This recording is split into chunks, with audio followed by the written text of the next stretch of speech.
नमस्कार विद्यार्थी मित्रांनो, तसेच सर्व पालकांना माझा सप्रेम नमस्कार। मी प्राध्यापक देवानंद गीते तुम्हा सर्वांचंच द आर्ट ऑफ लर्निंग या ऑनलाईन प्लॅटफॉर्मवर खूप खूप स्वागत करतो। चला, आज या महत्त्वाच्या व्हिडिओमध्ये मी तुम्हाला अत्यंत महत्त्वाचा विषय, हा पूर्ण विषय हाताळून तुम्हाला त्या विषयाची माहिती करून देणार आहे। मग तो महत्त्वाचा विषय म्हणजे कोणता, जो की बघा, पूर्व माध्यमिक शिष्यवृत्ती परीक्षा म्हणजेच 8व्या वर्गात असताना ज्या शिष्यवृत्ती परीक्षेचा आपण पेपर देतो, त्या पेपर संदर्भात मी आज तुम्हाला त्या पेपर मध्ये सगळं ज्या काही घटक आहे, सर्व घटकांची माहिती देणार आहे। त्या परीक्षेचं स्वरूप काय आहे, ह्या सर्व गोष्टीबद्दलची माहिती मी तुम्हाला आज इथे देणार आहे। बऱ्याचदा आपण ग्रामीण भागात असेल किंवा शहरी भागात असेल, मुलांना आपण सहज परीक्षेला बसवतो, म्हणजे त्या परीक्षेचं स्वरूप हे मुलांना माहित नसतं।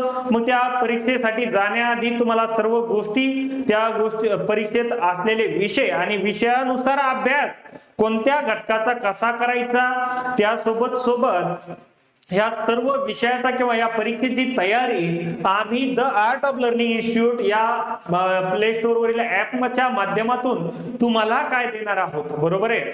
म्हणजे अभ्यासक्रमासोबत सोबत या अभ्यासाबद्दलची माहिती आणि त्यासोबत सोबत ती जी माहिती झाल्यानंतर तुम्हाला त्या परीक्षेची तयारी कशा पद्धतीने करता येईल आणि या ऍपच्या माध्यमातून तुम्हाला त्यातून काय मिळणार आहे, ह्या सगळ्या गोष्टीचा उहापोह आपण आज या व्हिडिओच्या माध्यमातून बघणार आहोत। ठीक आहे, चला तर मग आज आपण सुरुवात करूया।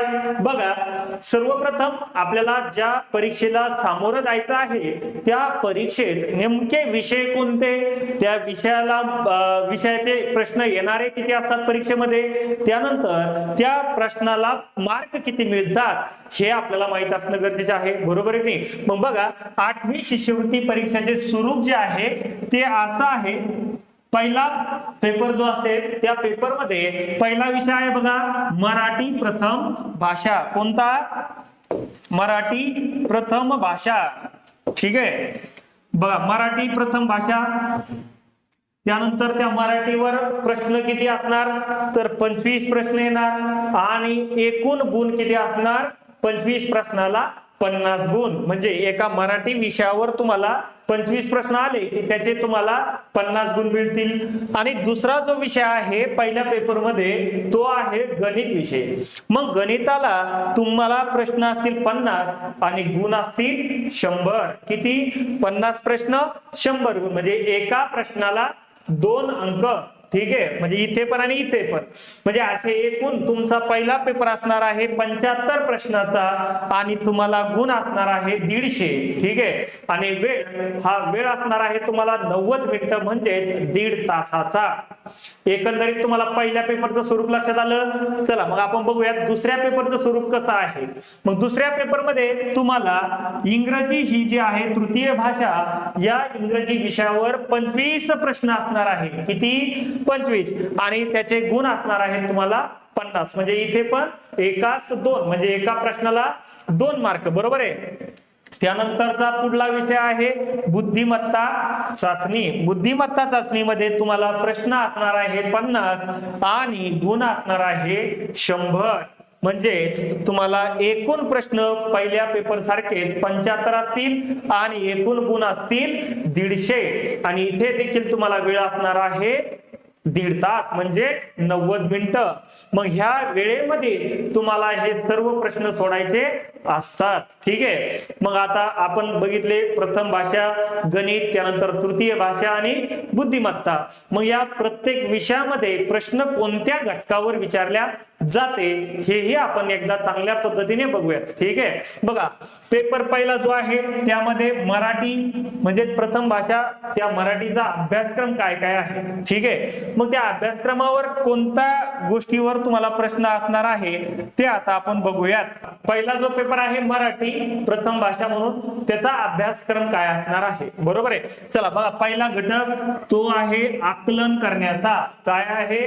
आकलन. मग या आकलन मध्ये काय असणार आहे? उतारा असेल, त्यावर आधारित प्रश्न असतील, म्हणजे उतारा आणि त्यावर आधारित प्रश्न. मग हे सर्व घटक आपण इथे आपल्या क्लासमध्ये सर्व तुमच्याकडनं ऑनलाईन रेकॉर्डेड जी बॅच असणार आहे त्यामध्ये तुम्हाला सर्व उतारे, त्यावर आधारित असलेले प्रश्न याची प्रॅक्टिस आम्ही इथे करून घेणार आहोत. त्याच पद्धतीने कविता, त्यावर आधारित प्रश्न असतील, सुसंगत परिच्छेद असेल, एखादा पॅरेग्राफ सुसंगत पद्धतीने तुम्हाला दिलेला असेल, संवाद व त्यावर आधारित प्रश्न असतील. म्हणजे आकलन मध्ये ह्या 4 घटकावर तुम्हाला प्रश्न विचारल्या जाणार आहे आणि त्या प्रश्नाचं विचारण्याचं स्वरूप जे आहे तुम्हाला एकूण मराठीच्या विषयापैकी, म्हणजे जर एकूण मराठीला जर आपण 100% पकडलं तर त्यातले 24% हा जो अभ्यासक्रम आहे तो फक्त एकट्या आकलन या घटकावर असणार आहे. लक्षात आलं? म्हणजे तुम्हाला महत्व कळत असेल की ह्या घटकावर तुम्हाला किती जोर द्यायचा आणि किती नाही, बरोबर आहे. म्हणजे तुम्हाला ह्या ज्या गोष्टी दिलेल्या आहे याने तुम्हाला आणखीन सोपं जाणार आहे की नेमकं कोणत्या गोष्टीवर आपल्याला जोर द्यायचा आणि त्याची कोणत्या गोष्टीची जास्त प्रॅक्टिस करायची. बघा, त्यानंतरचा 2 नंबरचा जो घटक आहे शब्द संपत्ती. काय? शब्द संपत्ती. मग यामध्ये काय काय असतं बघा, समानार्थी शब्द आहे, विरुद्धार्थी शब्द आहे, त्यानंतर शुद्ध व अशुद्ध शब्द असतील, अलंकारिक शब्द असतील, शब्द समूहाबद्दल एक शब्द असेल, वाक्प्रचार आहे, म्हणी आहे आणि पारिभाषिक शब्द आहे.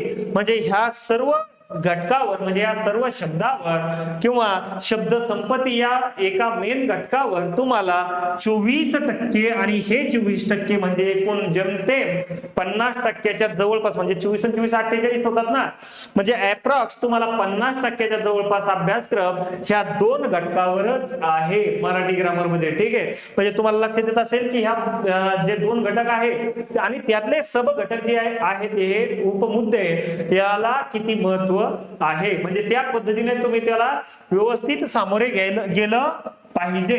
बघा, त्यानंतर बाळांनो तुम्हाला पुढला जो घटक आहे कार्यात्मक व्याकरण, ज्याला आपण मराठी व्याकरण नेहमी म्हणत असतो ना, हा त्या मराठी व्याकरण मध्ये काय काय असतं बघा. म्हणजे तुम्हाला आता लक्षात येईल की त्या मराठी व्याकरणामध्ये तुम्हाला कोणत्या कोणत्या गोष्टी चांगल्या करायच्या असतात. ठीक आहे, बघा, पहिला मुद्दा आहे मराठी व्याकरण मध्ये कार्यात्मक व्याकरण त्याला म्हणतात, तो आहे वर्ण विचार. कोणता? वर्ण विचार. दुसरा आहे बघा संधी. मग एक संधी मध्ये काय काय बघा, स्वर संधी, व्यंजन संधी, विसर्ग संधी, पूर्वरूप संधी, पररूप संधी, असे वेगवेगळ्या संधीचा तो एक मेन चॅप्टर आहे. तो चॅप्टर तुम्हाला व्यवस्थित करायचा आहे. वर्ण विचार झाला पहिला, दुसरा संधी झाला, तिसरा पाठ आहे तुम्हाला शब्दांच्या जाती. मग त्यामध्ये विकारी व अविकारी शब्द असतात. ठीक आहे, त्यानंतर लिंग, वचन, विभक्ती, कारक व शब्दांचे सामान्य रूप. ठीक आहे, त्यानंतर बघा प्रयोग मध्ये तुम्हाला सकर्मक व आकर्मक, त्यानंतर कर्तरी प्रयोग, कर्मणी प्रयोग, सकर्मक व आकर्मक, भावे प्रयोग व त्यांचे प्रकार.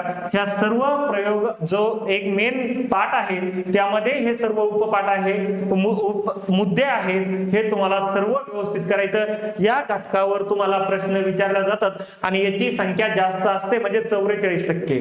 बरोबर आहे. पूर्ण ग्रामर एका साईडला आणि हा एक घटक म्हणजे पूर्ण व्याकरण जे आहे मराठीचं, हा पूर्ण घटक एका बाजूला, म्हणजे समान आहे. बरोबर आहे. त्यानंतर बघा त्यामध्ये वाक्यांचे प्रकार, केवल व मिश्र, संयुक्त. ठीक आहे, केवल वाक्य, मिश्र वाक्य, संयुक्त वाक्य, असे वाक्याचे प्रकार आहे, हे तुम्हाला व्यवस्थित करायचे आहे. त्यानंतर विराम चिन्हे, जे विराम चिन्हे आहे ते तुम्हाला व्यवस्थित करायचं. त्यानंतर 10वा मुद्दा आहे बघा काळ, काळांचे प्रकार, क्रियापदांचे अर्थ, हे सगळं तुम्हाला व्यवस्थित करायचं आहे. ठीक आहे, त्यानंतर बघा समास आहे, अव्ययी भाव समास, तत्पुरुष समास, द्वंद्व समास, बहुव्रीही समास. म्हणजे समाज जो पाठ आहे तो व्यवस्थित करायचा आहे. त्यानंतर बघा अलंकार आहे, यमक अलंकार, उपमा अलंकार, उत्प्रेक्षा अलंकार. ठीक आहे. त्यानंतर सर्वात शेवटी आणि 13वा पाठ जो आहे तो आहे वृत्ते. मग मालिनी, वसंत तिलका, त्यानंतर भुजंग प्रयात, ह्या सगळ्या वृत्ते तुम्हाला व्यवस्थित करायचे आहे. लक्षात आलं. म्हणजे ह्या घटकावर तुम्हाला 44% प्रश्न तुम्हाला ह्या घटकावर असणार आहे. आणि यालाच मराठी व्याकरण ह्याच गोष्टीवर जास्तीत जास्त जोर दिलेला असतो. ठीक आहे बाळांनो. मग तुम्हाला व्यवस्थित ह्या सगळ्या काही गोष्टी आधी तयारी करून ठेवायची आहे. आणि नियमित तुम्हाला या तयारीसाठी आपण आपल्या प्ले स्टोर वरील ज्या ऍप तुम्ही डाउनलोड करणार आहे त्या ऍपच्या माध्यमातून आपण तो जो कोर्स डेव्हलप केलेला आहे त्या कोर्समध्ये त्या प्रत्येक घटकावर तुम्हाला शिकवणी असणार आहे. त्यानंतरचा पुढला जो घटक आहे ग्रामर मधलाच मराठी व्याकरणचा चौथा घटक जो आहे तो इयत्ता 1ली ते 8वी पर्यंतच्या मराठी विषयाशी संबंधित सामान्य ज्ञान. म्हणजे 1ली पासून ते 8वी पर्यंत तुम्ही जे मराठी शिकलात त्या विषयामध्ये काही सामान्य ज्ञान अशा म्हणजे सामान्य ज्ञान म्हणजे तुम्हाला जनरल नॉलेज वगैरे विचारणार नाही, परंतु त्या मराठीमध्ये आलेले काही अशा काही घटना आहेत जसं की बघा साहित्य असतील, मराठी या विषयामधील काही थोर साहित्यक असतील, साहित्य असतील, मग ते कोणी लिहिले, कोणी त्याचं लेखक कोण आहे काय, अशा गोष्टीचे तुम्हाला प्रश्न असतील. बघा साहित्य व साहित्य प्रकार. ठीक आहे. लेखक, कवी व त्यांची टोपण नावे. ठीक आहे. ह्या सर्व गोष्टी तुम्हाला सोबत व्यवस्थित करायच्या आहे. मग असा एकंदरीत आतापर्यंत पाहिलेला सर्व घटक जो मराठी विषयाचा आहे एवढ्या घटकावर तुम्हाला मराठी या विषयात प्रश्न विचारला जातो. ठीक आहे बाळांनो. चला पुढे या. त्यानंतर आहे बघा पेपर 1 मधला गणित. दुसरा जो विषय आहे तो कोणता आहे गणित. आणि त्याला तुम्हाला मी मगाशी सांगितलं 50 प्रश्न असतात आणि 100 गुण असतात. मग त्या गणित विषयामध्ये तुम्हाला कोणत्या कोणत्या घटकावर प्रश्न विचारला जातो ते एकदा बघा. ठीक आहे. सर्वात प्रथम पहिला घटक आहे संख्या ज्ञान. ठीक आहे. संख्या ज्ञान. मग या संख्या ज्ञानामध्ये काय येतं बघा, नैसर्गिक संख्या येतात, पूर्ण संख्या येत्या, पूर्णांक संख्या, परिमेय संख्या, अपरिमेय संख्या व वास्तव संख्या. बघा संख्या ज्ञान मध्ये तुम्हाला ह्या सगळ्या संख्यांचा व्यवस्थित अभ्यास करायचा आहे. ठीक आहे. या बेसिक क्रिया आहे ह्या तुम्हाला अशाही करावाच लागतात गणित चांगल्या पद्धतीने समजण्यासाठी किंवा येण्यासाठी. त्यासोबत आपण ह्या घटकावर एकदम बेसिक पासून व्हिडिओ देणार आहोत तुमच्यासाठी. ठीक आहे. बघा परिमेय संख्या व त्यावरील क्रिया. परिमेय संख्या आणि काही त्यावर क्रिया असतात, त्या क्रियेवर तुम्हाला प्रश्न विचारले जातात. त्यानंतर बघा समसंख्या आहे, विषम संख्या, मूळ संख्या, जोडमूळ संख्या, सहमूळ संख्या व संयुक्त संख्या. ह्या संख्यावर देखील प्रश्न असतो. या संख्येवर आधारित काही क्रिया आहे यावर देखील प्रश्न असतो. त्यानंतर बघा बेरीज व्यस्त व गुणाकार व्यस्त ह्या संख्यावर देखील प्रश्न असतो. त्यानंतर पुढला प्रश्न संख्या रेषावर येतो तुम्हाला. ठीक आहे. ह्या सर्व संख्या मिळून एक संख्या ज्ञान हा एक मेन घटक आहे. त्यामध्ये एवढ्या उपघटक आहेत. ह्या सर्व घटकांची तुम्हाला व्यवस्थित तयारी करावी लागते. ठीक आहे. आणि ह्या संख्या ज्ञानवर तुम्हाला एकूण गणिताच्या 6% प्रश्न विचारल्या जाते. ठीक आहे. लक्षात आलं. बघा संख्यावरील क्रिया. मग आता पुढला घटक काय आहे गणितामधला संख्यावरील क्रिया. मग नेमकं संख्यावरील क्रियामध्ये काय काय घटक येतो बघा, विभाज्य, विभाजक, विभाज्यतेच्या कसोट्या, मसावी व लसावी. ठीक आहे. दुसरा घटक काय मसावी व लसावी. तिसरा घटक वर्ग आणि वर्गमूळ, घन आणि घनमूळ. ठीक आहे. चौथा मुद्दा जो आहे तो आहे दशांश अपूर्णांक व व्यवहारी अपूर्णांक. ठीक आहे. त्यानंतर बघा घातांक. आज फक्त हा सिलेबस मी तुमच्या समोर मांडत आहे. यानंतर मी तुम्हाला या प्रत्येक घटकावर नेमके उदाहरणं घेऊन दाखवणार आहे. आपला वर्ग जेव्हा आपण चालू करू रेकॉर्डिंग तेव्हा. ठीक आहे. की नेमकं हा घटकावर कशा पद्धतीने प्रश्न विचारल्या जातात. फक्त आज ज्या मुलांना नेमकं स्कॉलरशिप मध्ये काय असतं आणि कशा पद्धतीने तयारी करायची किंवा कोणत्या घटकावर कशा विभागून अभ्यास करायचा यासाठी हा एक लेखाजोखा तुमच्या समोर मांडत आहोत. ठीक आहे, चला त्यानंतरचा पुढला आहे गुणोत्तर व प्रमाण, त्यानंतर चलन, काळकामवेग इत्यादी. अशा पद्धतीने गणित तुम्हाला संख्यावरील क्रियामध्ये येतात. आणि सर्वात शेवटी 7वा पाठ त्यामधला आहे तो आहे सरासरी. बरोबर आहे. हा, ह्या सगळ्या गोष्टी आपण व्यवस्थित आपला व्हिडिओ मध्ये तर बघणारच आहोत, परंतु त्या सोबत तुम्हाला या घटकाची जास्तीत जास्त प्रॅक्टिस करायची. ठीक आहे, आणि एकूण गणिताच्या या घटकावर तुम्हाला प्रश्न असणार आहे 14%. लक्षात आलं? किती? 14%. चला पुढे बघा. त्यानंतर आहे बघा पुढला घटक, म्हणजेच तिसरा जो घटक आहे तो आहे भूमिती. ठीक आहे, भूमिती. मग तुम्हाला भूमिती नाव ऐकूनच लक्षात आलं असेल की त्यात काय काय असणार आहे. वर्तुळ असणार आहे, चौरस असणार आहे, त्रिकोण असणार आहे, काटकोन, त्रिकोण, मग सगळे प्रकार वेगवेगळे. बरोबर आहे की नाही? हा बघा, बिंदू, रेषाखंड, रेषा, किरण, कोन, सरळ कोन, बघा शून्य अंश कोन, पूर्ण कोन, प्रविशाल कोन, प्रतल विरुद्ध कोन, संलग्न कोन, पूरक कोन, काटकोन, कोटी कोन, सॉरी. ठीक आहे, असे वेगवेगळे कोन व त्या कोनाचे प्रकार हे सगळे तुम्हाला भूमितीमध्ये बघायचं आहे. त्यानंतर बघा दुसरा त्यातला मुद्दा आहे समांतर रेषा व त्याचे गुणधर्म. ठीक आहे, समांतर रेषेचे गुणधर्म. तिसरा आहे वर्तुळ, वर्तुळ क्षेत्र, वर्तुळखंड, वर्तुळ कंस. ह्या सर्व घटना तुम्हाला व्यवस्थित करायच्या आहे. वर्तुळानंतर तुम्हाला असणार आहे बघा त्रिकोण, त्रिकोणाचा गुणधर्म, त्रिकोणाच्या एकरूपता. ठीक आहे, त्यानंतर 5वा मुद्दा असणार आहे पायथागोरसचा सिद्धांत. त्यालाच आपण कंचे भागू बेव असं म्हणतो. बरोबर आहे का? तसं म्हणतो नाही, पायथागोरसचा सिद्धांत. ठीक आहे, हा 5वा मुद्दा असणार आहे तुम्हाला पायथागोरसचा सिद्धांत. पायथागोरसचा सिद्धांत भूमितीमध्ये तुम्ही शिकलाच असाल शाळेमध्ये देखील. बरोबर आहे, कर्ण वर्ग बरोबर पाया वर्ग अधिक उंची वर्ग. बरोबर आहे. हा, तो सिद्धांत तुम्हाला व्यवस्थित करायचा आहे. त्यानंतर बघा चौकोन व त्याचा गुणधर्म, हे सगळ्या गोष्टी आपल्याला इथे बघायच्या आहे भूमितीमध्ये, आणि त्या गोष्टीवर तुम्ही जास्तीत जास्त प्रॅक्टिस करायची आहे. आणि या सर्व गणित विषया मिळून तुम्हाला 20% अभ्यासक्रम ह्या भूमिती या घटकावर असणार आहे, आणि त्यातील उपघटक एवढे असणार आहे. ठीक आहे, चला पुढे 4था मुद्दा आहे बघा महत्व मापन. महत्व मापन मध्ये काय काय असतं बघा. हा महत्व मापन जो आहे तो देखील अत्यंत महत्वाचा घटक आहे, कारण याच्यावर देखील 20% प्रश्न विचारले जातात. त्यामध्ये येतं बघा परिमापे म्हणजे लांबी, वस्तुमान, धारकता, कालमापन, नाणी आणि नोटा. ठीक आहे, ह्या सगळ्या गोष्टी परिमापे, परिमाणे याच्यामध्ये येतात. त्यानंतर तुम्हाला बघायचे परिमिती. मग त्रिकोणाची परिमिती, चौकोनाची परिमिती, बहुभुजाकृती. ठीक आहे, ह्या सगळ्या गोष्टी आपण याच्यामध्ये बघणार आहोत. त्यानंतर तिसरा जो घटक आहे क्षेत्रफळ.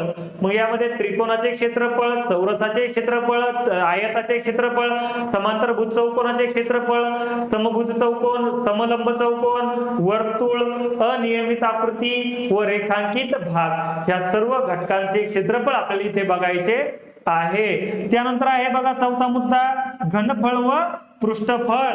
मग घनफळ कशा कशाचे बघा, इष्टिका चित्तीचे घनफळ पाहिजे, घनाचे घनफळ पाहिजे, दंडगोल, शंकू व गोल, या सर्व गोष्टींचे घनफळ व पृष्ठफळ आपल्याला इथे बघायचे आहेत. ठीक आहे, त्यानंतर बघा पुढे हा पुढला घटक जो आहे तो आहे सांख्यिकी. मग या सांख्यिकी घटकामध्ये काय असतं नेमकं सांख्यिकीमध्ये बघा, मध्यमान, काय मध्यमान, स्तंभालेख, जोड स्तंभालेख, वृत्तालेख, विभाजित स्तंभालेख व शतमान आलेख यांची ओळख तुम्हाला सांख्यिकी या भागात करायची आहे. त्यानंतर 6वा मुद्दा आहे बघा व्यावहारिक गणित. मग व्यावहारिक गणित म्हणजे जे व्यवहारात वापरतो आपण ते, जसं की शेकडेवारी आहे, सरळ व्याज व चक्रवाढ व्याज, नफा तोटा, त्याला सूट, रिबेट, कमिशन किंवा दलाली.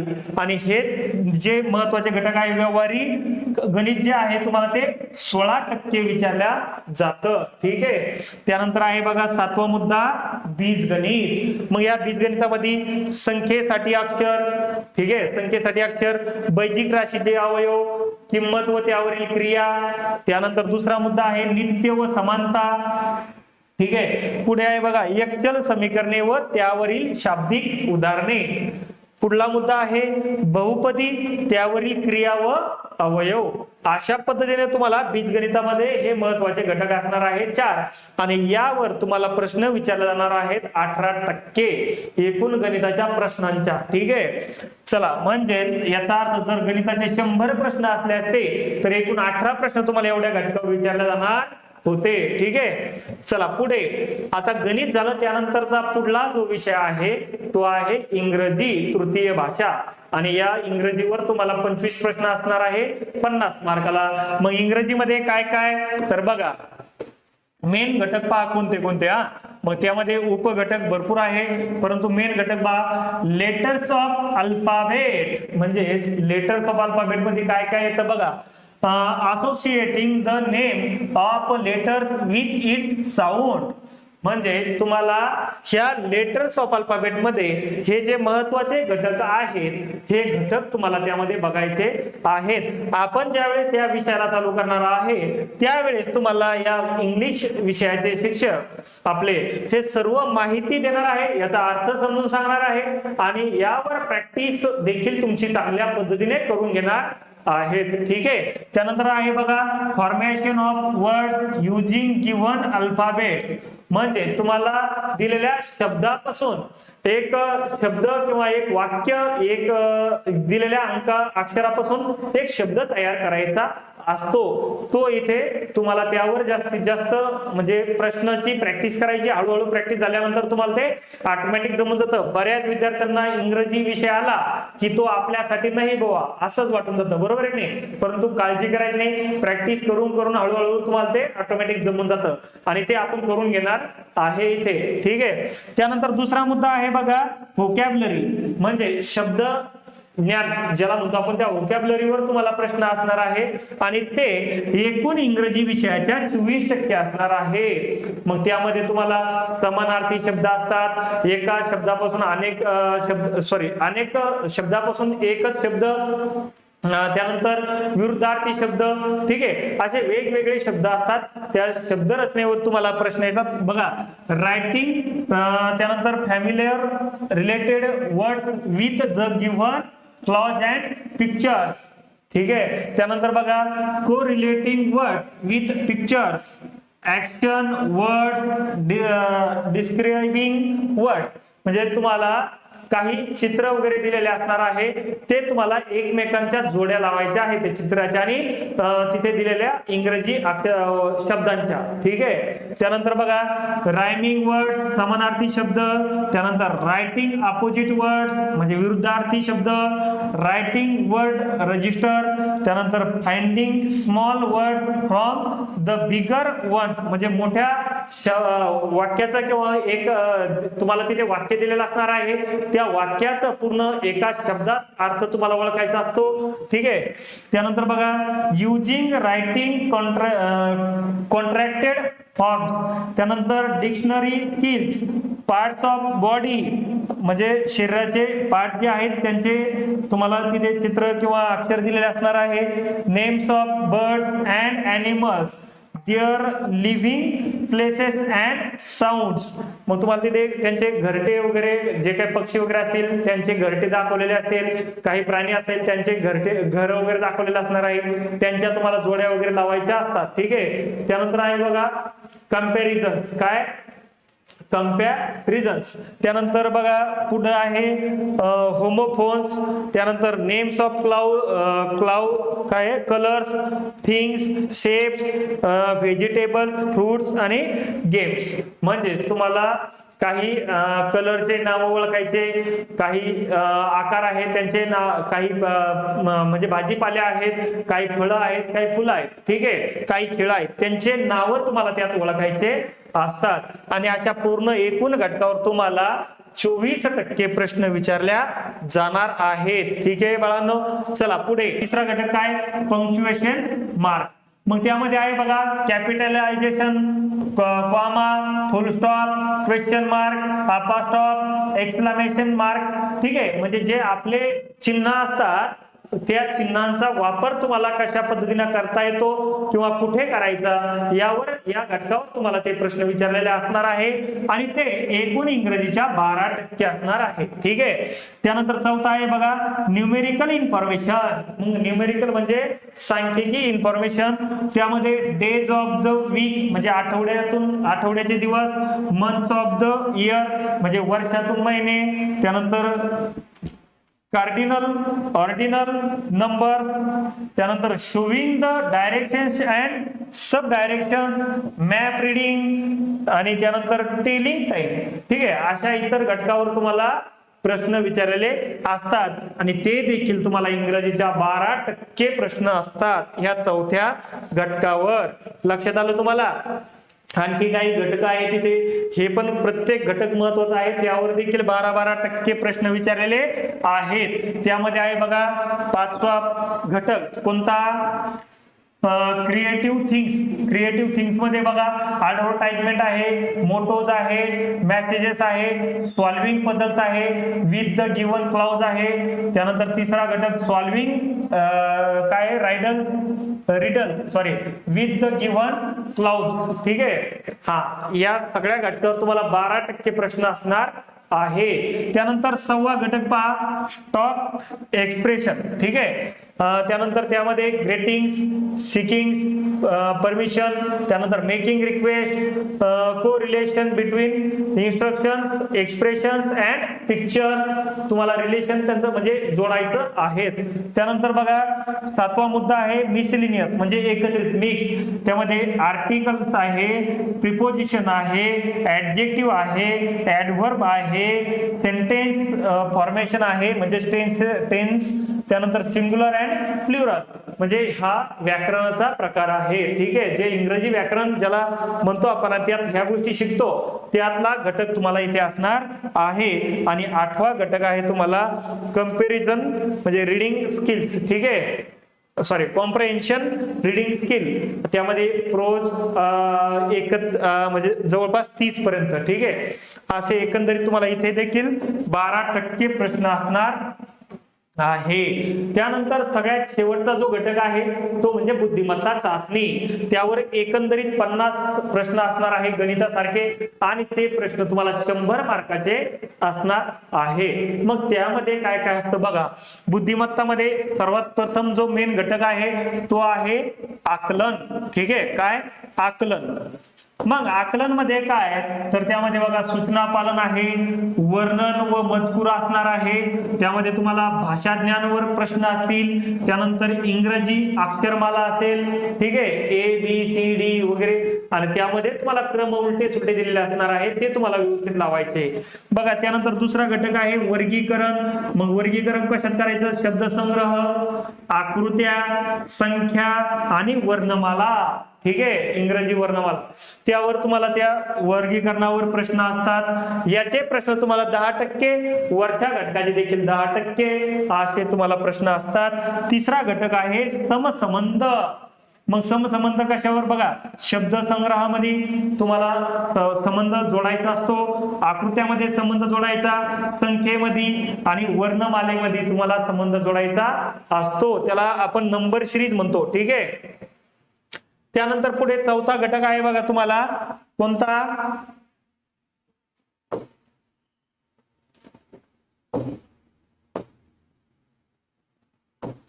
बघा चौथा घटक आहे क्रम.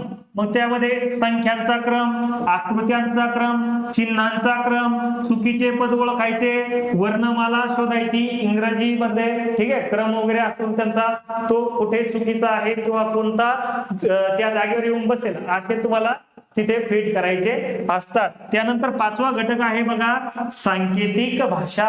मग त्यामध्ये सांकेतिक आकृत्या असतील, अंक असेल, अक्षर असतील. ठीक आहे. त्यावर तुम्हाला आधारित प्रश्न असणार आहे. 6वा मुद्दा आहे बघा लयबद्ध मांडणी. काय? लयबद्ध मांडणी. अक्षरांचा वापर, चिन्हांचा वापर आणि अंकांचा वापर करून तुम्हाला लयबद्ध मांडणी असेल ती तुम्हाला पूर्ण करायची असते. त्यानंतर 7वा पाठ आहे मनोरे.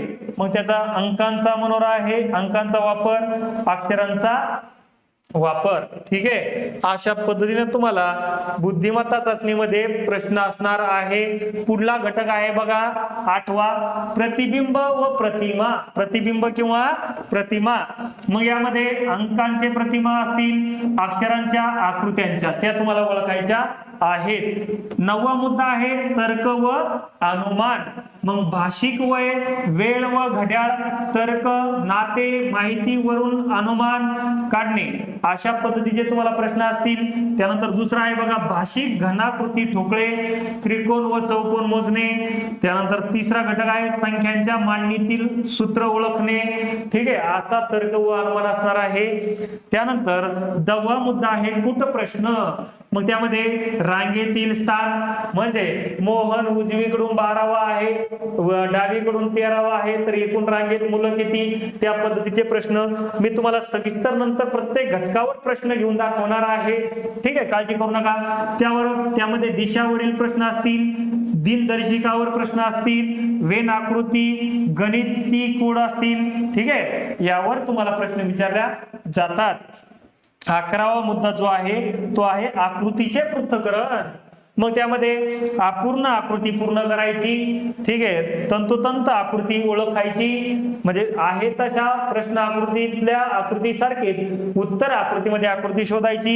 घडीच्या आकृत्या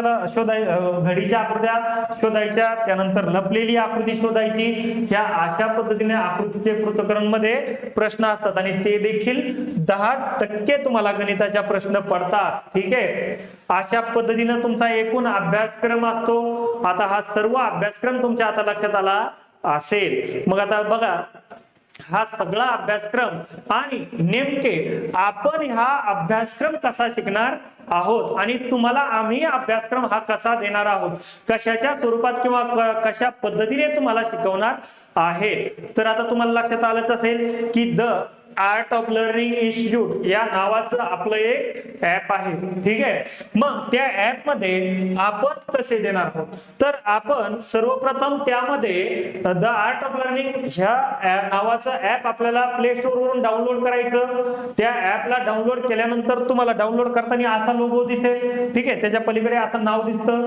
मग ह्या ऍप मध्ये तुम्हाला रेकॉर्डेड आपले व्हिडिओ दिसतील, बरोबर आहे नाही, व्हिडिओ भेटतील. मग त्या व्हिडिओला तुम्हाला घटक निहाय तुम्हाला ते व्हिडिओ टाकलेले असणार आहे. त्यावर व्यवस्थित चांगल्या पद्धतीने तुम्हाला एकदम तज्ञ मार्गदर्शकाने शिकवलेले ते व्हिडिओ असतील आणि त्या व्हिडिओमध्ये पूर्ण कन्सेप्ट तुम्हाला क्लिअर केलेला असेल. आणि तो व्हिडिओ झाल्यानंतर, तो घटक शिकून झाल्यानंतर तुम्हाला त्यावर प्रश्न म्हणजे 25 प्रश्न लगेच सोडवायला टेस्ट मधच्या स्वरूपात असणार आहे प्रत्येक घटकावर. ठीक आहे, बघा मग कोर्स मध्ये समाविष्ट वैशिष्ट्यपूर्ण बाबी काय असणार आहे, म्हणजे आपल्या या कोर्स मध्ये महत्वाच्या गोष्टी काय असणार आहेत. बघा त्यामध्ये तज्ञ व अनुभवी मार्गदर्शकामार्फत तुम्हाला शिकवल्या जाणार आहे, बरोबर आहे. म्हणजे प्रत्येक शिक्षकाला त्या क्षेत्रातील काही खूप चांगल्या प्रकारे असा अनुभव असणार आहे आणि त्या अनुभवी शिक्षकांच्या मार्फत तुम्हाला ते शिकवल्या जाणार आहे. त्यानंतर पीपीटी स्वरूपात प्रत्यक्ष आकृती किंवा शैक्षणिक साधनाद्वारे अध्यापन केल्या जाणार आहे. म्हणजे तुम्हाला एकतर पीपीटी आणि तीही रंजक स्वरूपात पीपीटी मधून डायग्राम वगैरे त्यामध्ये टाकलेले असणार आहे आणि त्या व्यवस्थित छान प्रकारे तुम्हाला समजेल अशा पद्धतीने समजून सांगण्यात येणार आहे. आणि त्यानंतर तुम्हाला काही प्रॅक्टिस साठी देखील असणार आहे. ठीक आहे, त्यानंतर बघा रेकॉर्डेड व्हिडिओ सोबतच लाईव्ह क्लासेस द्वारे डाऊट क्लिअरिंग सेशन असणार आहे. म्हणजे ह्या पूर्ण सिलेबसच्या तुम्हाला पूर्ण धडे, पूर्ण कन्सेप्ट ह्या रेकॉर्डेड स्वरूपात तर असणारच आहे. त्या सोबत काही प्रमाणात काही जे लेक्चर आहेत तुम्हाला ते लाईव्ह स्वरूपात असणार आहे. म्हणजे तुम्ही तिकडनं ऑनलाईन असून आम्ही इकडनं शिकवणार आहे, म्हणजे जेणेकरून तुमचे काही डाऊट वगैरे असतील तर ते देखील क्लिअर केल्या जातील. ठीक आहे, अशा पद्धतीने आपल्या या क्लासचे महत्वाचे वैशिष्ट्य आहे. मला वाटतं हा एक वैशिष्ट्य तुमच्यासाठी खूप महत्वाचं ठरणार आहे, कारण बऱ्याचदा असं होतं की तुम्हाला जे काही डाऊट असतात ते विचारण्याची सुविधा नसते, परंतु तुमचे ते डाऊट इथे क्लिअर होणार आहे. ठीक आहे, त्याची पण व्यवस्था आम्ही केलेली आहे. त्यानंतरचा पुढला मुद्दा आहे बघा, प्रत्येक घटकावर 25 प्रश्नाची ऑनलाईन टेस्ट. म्हणजे प्रत्येक घटक झाला की त्यावर लगेच 25 प्रश्नाची ऑनलाईन टेस्ट असणार. जसं की आता तुम्ही बघितलं की प्रत्येक घटक आहे, जसं मराठी ग्रामरचं उदाहरण जर घेतलं आपण, संधी, बरोबर आहे. मग संधी त्यातला एक घटक झाला की लगेच तुम्हाला 25 प्रश्नाची ऑनलाईन टेस्ट. म्हणजे असे प्रत्येक घटकावर तुम्हाला 25 25 25 अशा प्रश्नांची ऑनलाईन एक टेस्ट असणार आहे. ठीक आहे, लक्षात आलं.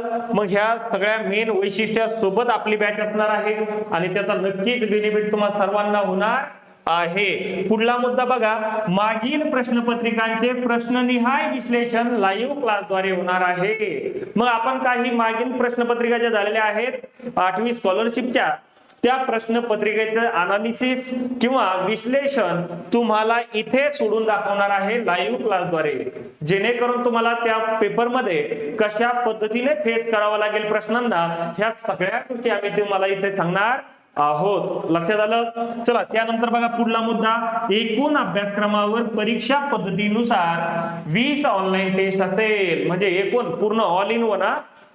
आतापर्यंत आपण ज्या त्या विषयाचं बघितलं, त्या ज्या त्या विषयातील धड्याच्या 25 प्रश्नाच्या ऑब्जेक्टिव्ह टेस्ट बघितल्या. त्यानंतर तुम्हाला कंबाईन सर्व एकत्रित मिळून तुम्हाला 20 अशा ऑनलाईन टेस्ट असतील. ठीक आहे, आपल्या या ऍप मधूनच. त्यानंतर या व्यतिरिक्त तुम्हाला अभ्यासक्रमाच्या व्यतिरिक्त तुमच्या कोर्स मध्ये जो अभ्यासक्रम आहे त्या अभ्यासक्रमाच्या व्यतिरिक्त बघा, परीक्षेच्या अभ्यासक्रमा व्यतिरिक्त बेसिक गणिताचे 50 व्हिडिओ. म्हणजे काय होतं बाळांनो, तुम्ही आता 8वीची स्कॉलरशिप देत आहात, परंतु बरेच मुलं असे आहेत की त्यांच्या कन्सेप्ट आधीच्या क्लिअर नाहीत, तरी देखील आज बाकीचे मित्र देत आहेत म्हणून आपण पण द्यायची, किंवा प्रत्येकाला इच्छा असते की आपण पण देऊन बघूयात, बरोबर आहे की नाही, आणि दिली पाहिजे. मला असं वाटतं की स्पर्धेला फेस केलंच पाहिजे. मग यासाठी तुम्हाला बऱ्याच ज्या तुमच्या अर्धवट राहिलेल्या कन्सेप्ट आहे त्या क्लिअर करण्यासाठी, म्हणजे जसं की तुम्ही आज 8वीला आले परंतु तुम्हाला 6वीच गणिताच्या काही कन्सेप्ट क्लिअर नाहीत, मग त्यासाठी आम्ही काय ठेवलेला आहे महत्वाचा घटक, हा बेसिक गणिताचे 50 व्हिडिओ. कारण बऱ्याचदा असं होतं की मुलांना बेरीज वजाबाकीच्या कन्सेप्ट क्लिअर माहित नसत्या, करता येते परंतु ती अशीच ओघाने येत असते, बरोबर आहे नाही. परंतु बेसिक कन्सेप्ट नेमकं त्याचं मूळ स्वरूप काय आहे हे समजून सांगण्यासाठी आम्ही छोटे छोटे भाग करून एका भागाचे, म्हणजे जसं की बेरीज असेल त्याचा एक भाग, वजाबाकी असेल त्याचा एक भाग, असे वेगवेगळे भाग करून तुम्हाला प्रत्येक कन्सेप्ट इथे समजून सांगितलेल्या आहे. म्हणजे या बेसिक कन्सेप्टने तुम्हाला एक ग्रीप भेटणार आहे गणितासाठी. ठीक आहे, म्हणजे गणित आणि बुद्धिमत्ता या दोन्ही विषयाला तुम्हाला इथे ग्रीप भेटणार आहे. ठीक आहे, त्यानंतर त्याच्या व्यतिरिक्त आणखी काय आहे, परीक्षेच्या अभ्यासक्रमा व्यतिरिक्त वैदिक गणिताचे 50 व्हिडिओ. बाळांनो, बऱ्यापैकी आपल्याला माहिती आहे की स्पर्धा परीक्षेमध्ये प्रत्येक प्रश्न हा सोडूनच काढावा लागतो असा त्यातला भाग नाही. बऱ्याचदा असं होतं की त्या प्रश्नांना तोंडी सोडावं लागतं, बरोबर आहे, किंवा असं वरती कॅल्क्युलेशन, डोक्यात कॅल्क्युलेशन करून तुम्हाला ते सोडावला जमतात, परंतु बऱ्यापैकी माहित नसल्यामुळे आपण काय करतो, त्याला सोडत बसतो, म्हणजे वेळ देतो. आणि वेळ देऊनही बऱ्याचदा कधी कधी आपला हातचा वगैरे चुकून आपले उत्तर चुकण्याचे जास्त चान्सेस असतात. आणि हे न चुकण्यासाठी किंवा तुम्हाला स्पीड येण्यासाठी आणि त्यातल्या त्यात चांगलं पक्क होण्यासाठी आपण वैदिक गणिताचे, सगळं वैदिक गणित नसणार आहे परंतु तुमच्या ज्या कामात येतील त्या कन्सेप्ट आणि त्या ज्या महत्वाच्या घटना आहेत त्या तुम्हाला त्यामध्ये 50 व्हिडिओ मध्ये आपण शिकवलेल्या असणार आहे. याच्याने तुम्हाला काय फायदा होणार, तर नक्कीच तुमच्या बुद्धीचा विकास होईल. त्यासोबतच तुम्हाला त्या कॅल्क्युलेशन मध्ये इव्हन पूर्ण तुमचा गणित हा विषय तुम्हाला सोपा होईल. म्हणजे कॅल्क्युलेशन चांगले झाले की तुमच्या ऑटोमॅटिक गणिताचा कॉन्फिडन्स वाढतो आणि तुम्हाला अवघड वाटणारा विषय सोपा वाटतो, बरोबर आहे. मग त्यामध्ये तुम्हाला रस निर्माण होतो. अशा पद्धतीने आपले सर्व वैशिष्ट्ये हे ऍप मध्ये असणार आहे. एका म्हणजे बॅच मध्ये तुम्हाला हे सगळे घटक असणार आहे. लक्षात आलं. मग मी तुम्हाला मगाशी सिलेबस सांगितला, तो सिलेबस व्यतिरिक्त आपण काय तो सिलेबस कशा पद्धतीने घेणार आहोत हेही सांगितलं. मग आता यावरून तुम्हाला लक्षात येत असेल की आपण परिपूर्ण तयारी तुमची येथे करून घेत आहोत, बरोबर आहे. त्यानंतर बघा आता नेमकं हे ऍप कसं डाउनलोड करायचं, बरोबर आहे की नाही. मग हे ऍप डाउनलोड तसेच पेमेंट कशा पद्धतीने करायचं याच्यासाठी थोडक्यात मी माहिती तुम्हाला सांगतो. तुम्हाला मगाशी पण सांगितलं की त्या प्ले स्टोअरला गेल्यानंतर तुम्हाला ह्या लोगोचं ऍप आपलं दिसेल, द आर्ट ऑफ लर्निंग या नावाने. त्याला तुम्हाला इथे इन्स्टॉल करायचं आहे. इन्स्टॉल केल्यानंतर तुम्हाला होमच्या बाजूला स्टोअर असं ऑप्शन दिसेल, बरोबर आहे. त्या स्टोअर वर गेले की तुम्हाला अशा वेगवेगळ्या बॅचेस दिसतील, बरोबर आहे. दिसल्या. मग इथे आहे बघा 5वी जवाहर नवोदय विद्यालय, त्यानंतर 5वी पूर्व माध्यमिक शिष्यवृत्ती, 8वी पूर्व माध्यमिक शिष्यवृत्ती परीक्षा. मग तुम्हाला ह्या बॅच वर जायचं आहे. मग ह्या बॅचला क्लिक केल्यानंतर यामध्ये आपल्या वेगवेगळ्या आणखी काही बॅचेस आहेत, ते आपण तुम्ही बघू शकता तिथे. त्यानंतर तुम्ही तिथून क्लिक केल्यानंतर तुम्हाला त्या बॅच मध्ये खाली बाय नाऊ असं ऑप्शन येईल, म्हणजे तुम्ही खरेदी करा. ठीक आहे. असं बाय नाऊ ऑप्शन येईल, इकडे तुमचे पैसे दिसतील. ठीक आहे. मग तुम्ही काय करायचं, बाय नाऊला टिक करायचं. मग बाय नाऊला टिक केल्यानंतर तुम्हाला ऑप्शन येतात असे पेमेंटचे, की नेमकं पेमेंट कशा पद्धतीने करायचं. मग त्या पद्धतीने तुम्हाला तुमच्याकडे ज्या गोष्टी अवेलेबल असेल त्या गोष्टीने पेमेंट करायचं आणि पे नाऊ म्हणायचं. पे नाऊ झालं की तुम्ही ते ऍप सबस्क्रायबर झाले. तिथून पुढे तुम्हाला पूर्ण 365 दिवस म्हणजेच 1 वर्ष तुमच्याकडे त्याची ऑथॉरिटी असणार आहे. म्हणजे तुम्हाला कितीही वेळेस कशाही पद्धतीने एक कन्सेप्ट समजली नाही, तुम्ही डबल ती कन्सेप्ट बघू शकता, बरोबर आहे. आणि परीक्षेला आधी जाण्याआधी तुम्ही प्रश्नपत्रिकाचा अनालिसिस किंवा जो घटक तुमचा अर्धवट राहिला तो तुम्ही पूर्ण करू शकता. म्हणजे या सगळ्या सुविधा तुमच्यासाठी उपलब्ध असणार आहे. आणि महत्वाची गोष्ट म्हणजे मी तुम्हाला सुरुवातीला पण सांगितली होती, आताही सांगतो की त्या ऍप मध्ये तुम्हाला अशी देखील सुविधा आहे की आज तुमच्याकडे नेट आहे, उद्या नसणार आहे, तर तुम्ही त्या ऍप मध्येच ते व्हिडिओ डाउनलोड करू शकता, बरोबर आहे. आणि नंतर नेट नसताना तुम्ही ते बघू शकता. ही तुमच्यासाठी त्यामध्ये सुविधा आहे. लक्षात आलं. म्हणजे हा एक महत्वाचा घटक आहे, कारण आपण बघतो ग्रामीण भागामध्ये आपल्याकडे नेटच्या वगैरे सुविधा व्यवस्थित नसतात. मग ज्यावेळेस नेट आहे त्यावेळेस तुम्ही ते डाउनलोड करून ठेवा. हा फक्त बाहेर डाउनलोड होत नाही ते. आणि त्याला जास्त तुम्ही स्क्रीनशॉट वगैरे घेण्याचा प्रयत्न करू नका, ते होत नाही. ठीक आहे. लक्षात आलं. मग अशा पद्धतीने तुम्हाला सगळ्या गोष्टी क्लिअर झाल्या. आणि जरी काही अडचण आली, तुम्हाला काही माहिती पाहिजे असेल किंवा ऍप संदर्भात काही दुसरी माहिती असेल, तर त्यासाठी तुम्हाला आमचा हा संपर्क क्रमांक आहे, यावर कधीही कॉल करून तुम्ही विचारू शकता. मग आता ह्या सगळ्या गोष्टी जर तुम्हाला कळायला असेल तर आजच तुम्ही प्ले स्टोअरला जाऊन आमचं ऍप डाउनलोड करा. आणि ऍप डाउनलोड केल्यानंतर त्यामध्ये काही फ्री डेमो व्हिडिओ ठेवलेले आहेत, ते नक्की बघा. म्हणजे तुमच्या लक्षात येईल की त्या व्हिडिओची क्वालिटी, पीपीटीची क्वालिटी आणि शिक्षकांचा दर्जा. ठीक आहे. मग यावरून तुम्हाला लक्षात येईल की आपण तो कोर्स घ्यायचा की नाही. आणि नक्कीच तुम्हाला आवडल्यास आजच तुम्ही घ्या आणि तुम्ही तुमच्या मित्रांना देखील सांगा की तो कोर्स आजच खरेदी करा. ठीक आहे. चला मित्रांनो, थांबूयात. जय हिंद, जय महाराष्ट्र.